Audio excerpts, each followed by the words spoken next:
There's something very interesting going on with Noam Chomsky. Now, Chomsky's in his 90s, and Noam Chomsky has for a long time been a progressive hero to many on the left, until recently when he started saying things that sound, to be quite frank, more like me.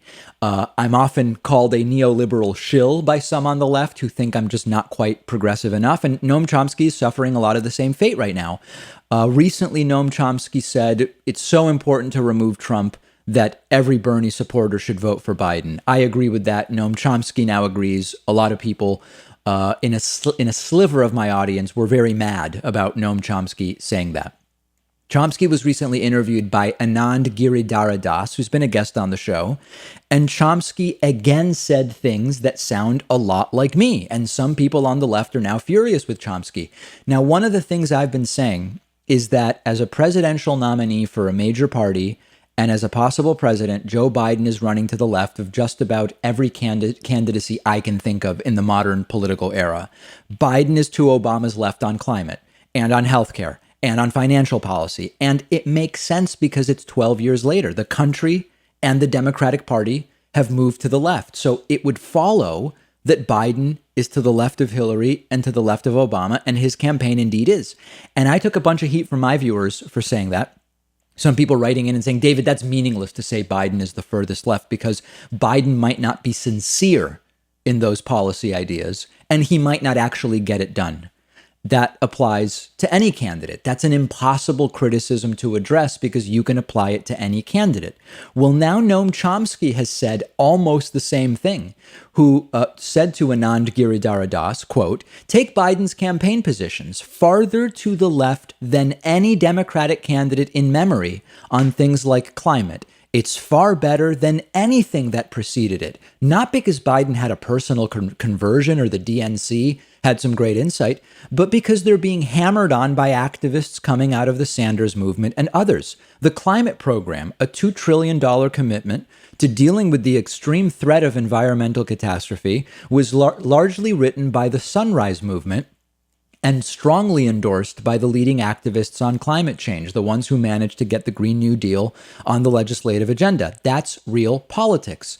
This is a true pragmatic sort of realpolitik from Noam Chomsky, and it actually gets even more pragmatic, and it's fascinating to see Chomsky and I suddenly exactly on the same page on this issue. This next quote is from the debate over whether Biden is good or merely less bad than Trump, and how we should be thinking about that. And Anand says to Chomsky, this is interesting coming from you. Your support for Biden is more than merely grudging. You actually seem to think that the platform is surprisingly good, given who he is and given where we are. And Chomsky responds, quote, this is not support for Biden.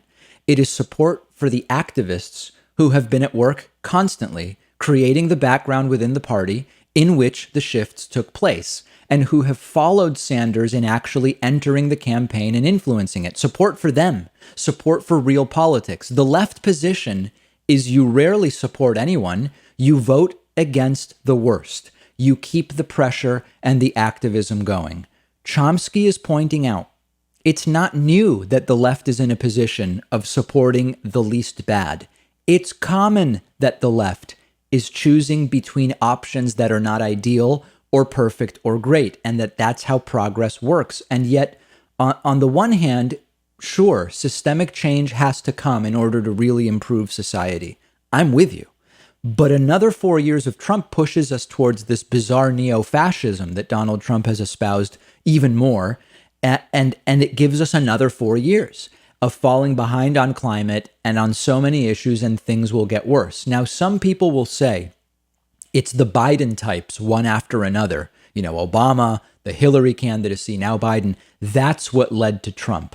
In some fundamental sense, everything that happened before today led to where we are today. The outcomes are a result of everything that has happened. But it is ridiculous to say it's only because of the Democratic nominees that we now have Trump. That's a silly argument. It's indefensible. We also got Trump because of anti-intellectualism, xenophobia, racism, Obama being half black. You know, there's this very long list of factors, and there is no evidence that another 4 years of Trump in power will generate the collapse that some on the left want to see because they believe it will usher in some truly left system of government. There's no evidence that that would happen. The last 4 years have proven that.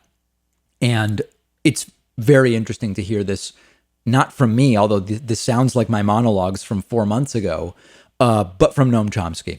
We'll have continued coverage of this on the David Pakman Show Instagram, David Pakman Show, and you can follow me on Instagram as well at david.pakman.